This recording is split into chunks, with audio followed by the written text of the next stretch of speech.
सम्मानित साथियों, नमो बुद्धाय, जय भीम। आज के अम्बेडकर संदेश में आपका हार्दिक स्वागत है। आज के अम्बेडकर संदेश में बात करेंगे कि श्री रानाडे का, एमजी रानाडे साहब का बाबा साहब कंपेयर किससे करते हैं और क्यों करते हैं। जानेंगे आज ऐसी महान शख्सियत, यानी कि बहुत बड़ी शख्सियत उस समय की, वो राजनीतिक अगर राजनीतिक बात करें तो राजनीति में शीर्ष पर काबिज थे। ऐसे महान शख्सियत के साथ में श्री एमजी रानाडे साहब की तुलना करते हैं बाबा साहब। साथ ही साथ हम आपको बता दें, ऐसे एक समाज सुधारक की तुलना करते हैं जिन्होंने शिक्षा जगत में अतुलनीय कार्य किया है। किसके साथ तुलना बाबा साहब करते हैं एमजी रानाडे साहब का, और क्यों करते हैं उनके साथ में तुलना, किस परिप्रेक्ष्य में, किन बिंदुओं को लेकर करते हैं, आज के अम्बेडकर संदेश में विस्तार से हम आपको बताएंगे।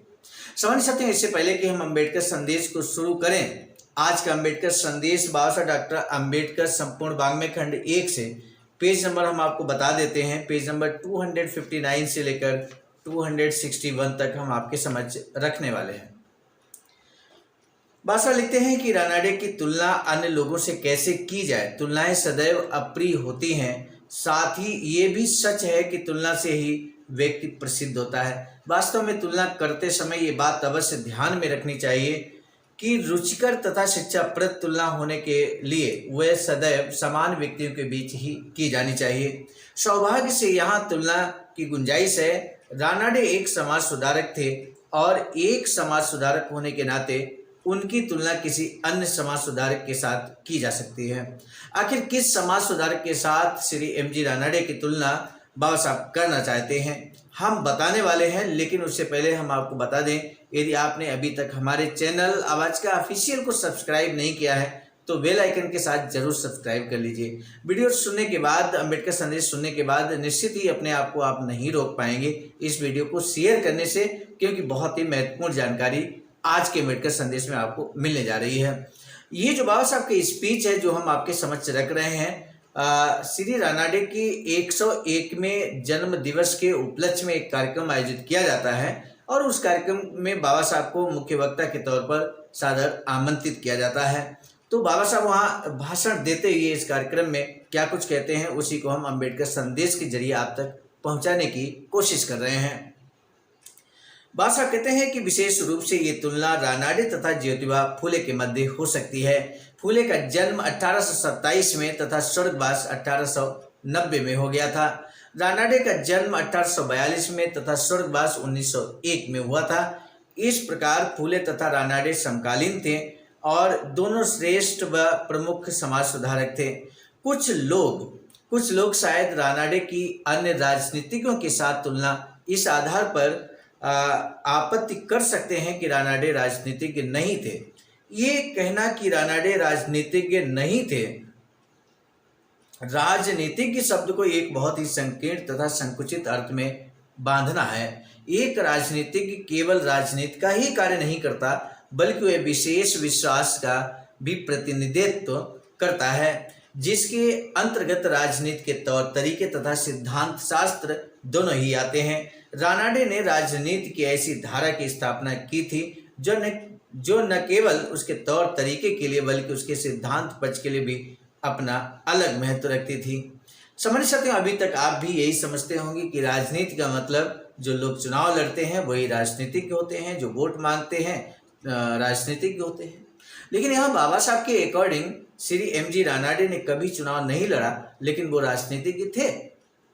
तो ऐसे में एक समाज सुधारक भी राजनीतिज्ञ ही होता है, कहने का तात्पर्य यही बाबा साहब का है। और यानी कि यदि आप भी समाज सुधारक हैं तो आप भी एक राजनीतिज्ञ हैं। क्यों है, तो ये भी स्पष्ट बाबा साहब यहाँ पर करते हैं। कहते हैं एक राजनीतिज्ञ केवल राजनीति का ही कार्य नहीं करता, बल्कि कोई विशेष विश्वास का भी प्रतिनिधित्व करता है। अब अगर आप भी किसी विशेष विश्वास का प्रतिनिधित्व करते हैं, नेतृत्व करते हैं, तो आप भी राजनीतिज्ञ हैं।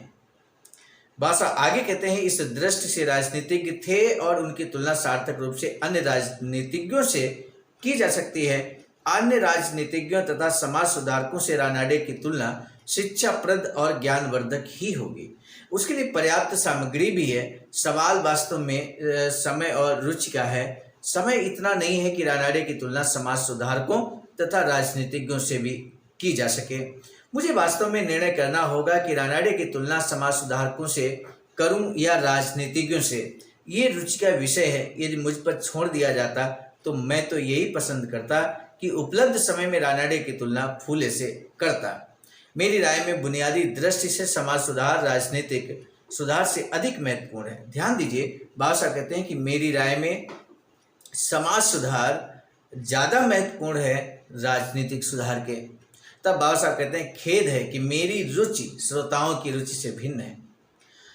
मेरा विचार है कि यदि श्रोताओं का समय लेना है तो मुझे अपने से कहीं अधिक महत्व उनकी रुचियों और अरुचियों को देना ही होगा। सामाजिक सुधार के प्रति उत्साह का तूफान शांत हो गया है।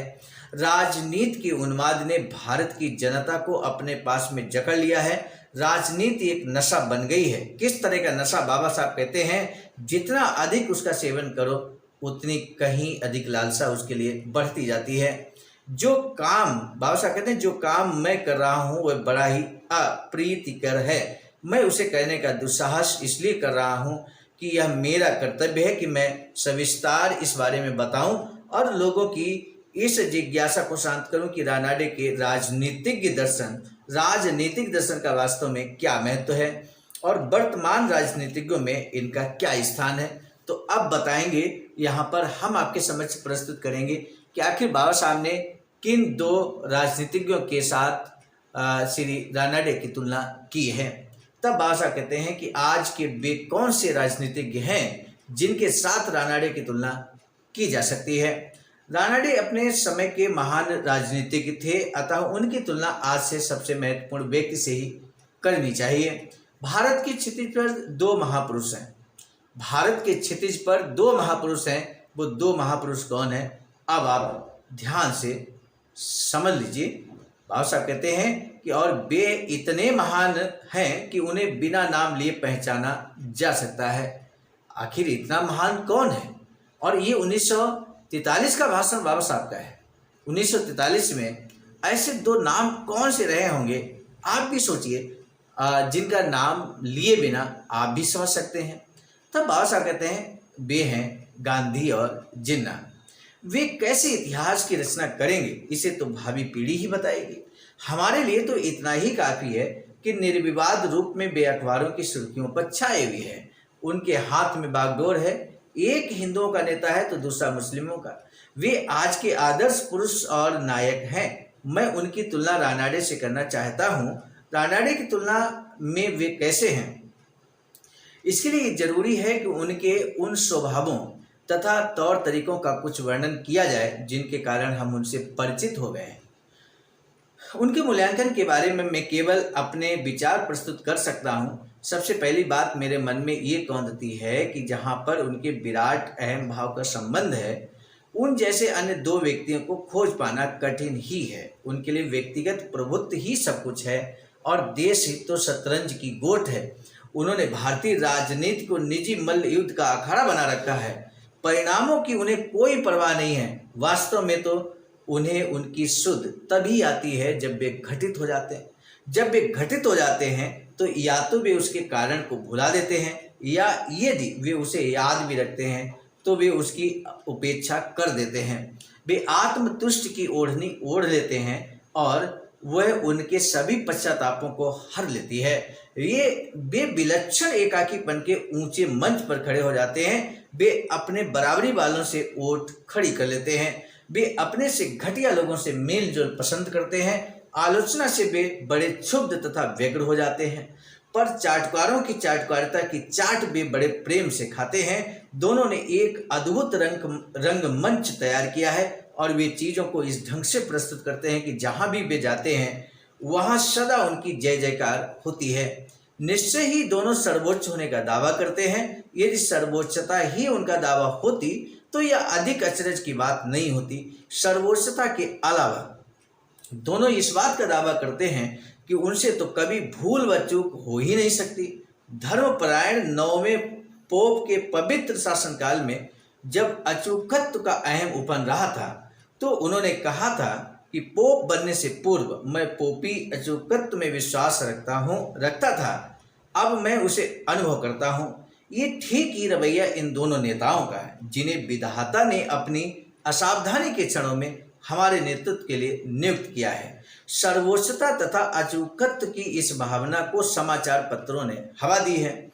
ये तो कहना ही पड़ेगा कि मेरे विचार में नॉर्थ क्लिफ छाप की जिस पत्रकारिता को वर्णन के लिए गार्डिना ने जिस भाषा का प्रयोग किया है वह भारत में पत्रकारिता की वर्तमान स्थिति पर ठीक ठीक लागू होती है।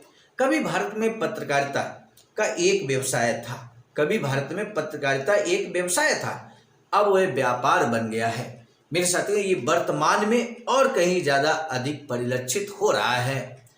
बस आगे लिखते हैं कि वह तो साबुन बनाने जैसा है, उससे अधिक कुछ भी नहीं। उसमें कोई नैतिक दायित्व तो नहीं है। वह स्वयं को सर्वप्रथम तथा सर्वोपरि कर्तव्य नहीं मानती कि वह तटस्थ भाव से निष्पक्ष समाचार दे। वह सार्वजनिक नीति के उस निश्चित पक्ष को प्रस्तुत करे जिसे वह समाज के लिए हितकारी समझे, चाहे कोई कितने भी उच्च पद पर हो। उसकी परवाह न किए बिना किसी भय के उन सभी को सीधा करे और लताड़े जिन्होंने गलत तथा उजाड़ पथ का अनुसरण किया है।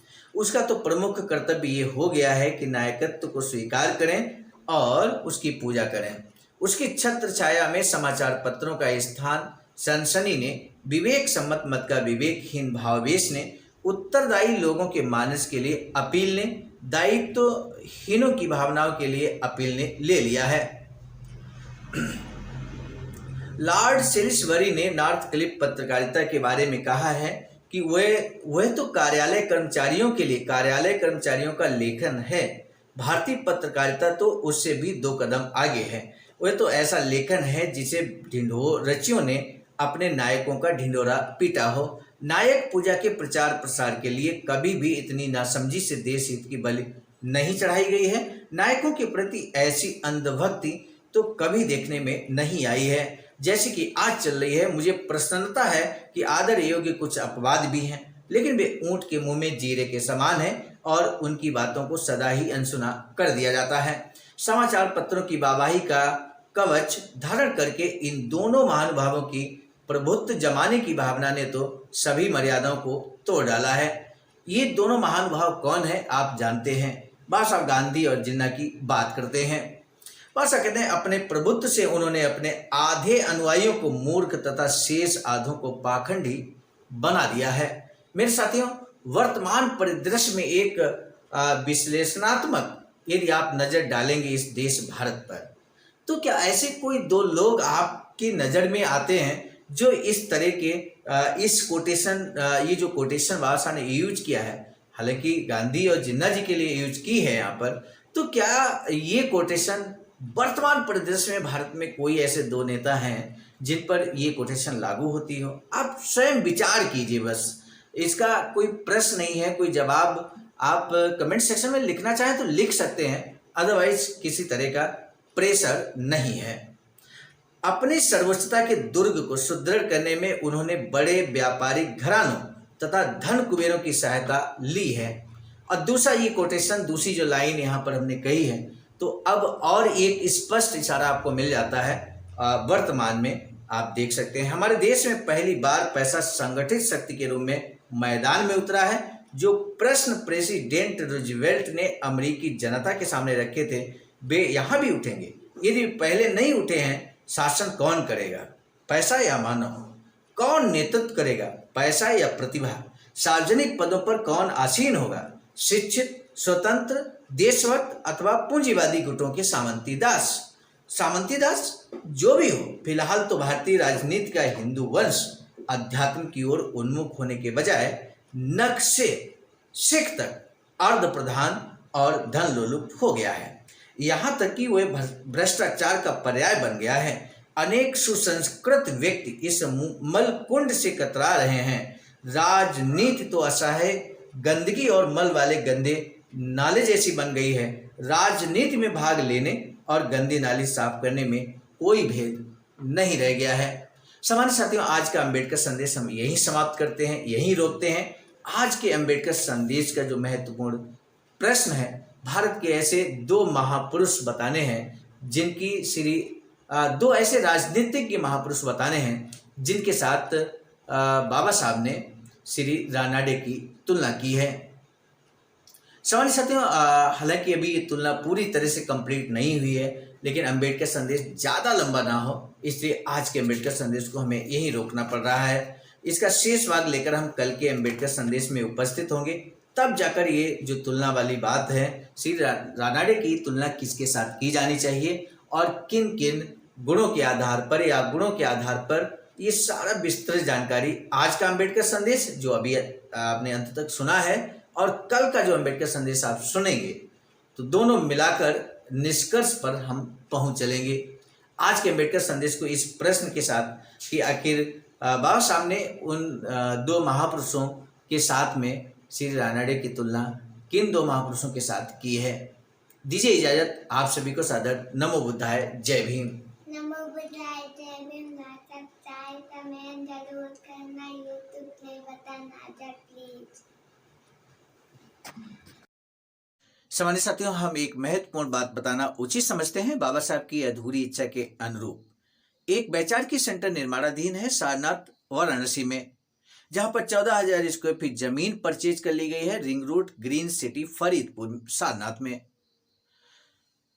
वैचारिक सेंटर के प्रशासनिक ब्लॉक का निर्माण कार्य कंप्लीट हो चुका है। शानदार बेहतरीन प्रशासनिक ब्लॉक का निर्माण पूर्ण हो चुका है। आगे अब मुख्य भवन को बनाने की बारी हम सबकी है और इस हेतु आप दिए गए अकाउंट नंबर पर अपना अमूल्य योगदान कर सकते हैं। आज का अंबेडकर संदेश हम लेकर उपस्थित हुए थे मिशन नायक बुद्ध मित्र मुसाफिर सर, राष्ट्रीय अध्यक्ष आवाज का नई दिल्ली की प्रेरणा में। प्रस्तुत करता हूं मैं स्वयं सर्वजीत आर्य, राष्ट्रीय मीडिया प्रभारी, IT सेल आवाज का नई दिल्ली। मिलेंगे नए डॉक्टर अम्बेडकर संदेश में, तब तक दीजिए इजाजत। आप सभी को सादर नमो बुद्धाय, जय। सामान्य साथियों, यदि आप हमारे इस चैनल आवाज का ऑफिशियल, जिस पर नियमित सुबह 5 बजे डॉक्टर अम्बेडकर संदेश आपको मिलता है, आप हमारे इस चैनल को सपोर्ट करना चाहते हैं तो हमारा आपसे निवेदन है कि आप हमारे इस चैनल को सब्सक्राइब कर लें, वीडियो को शेयर, लाइक, कमेंट जरूर करें।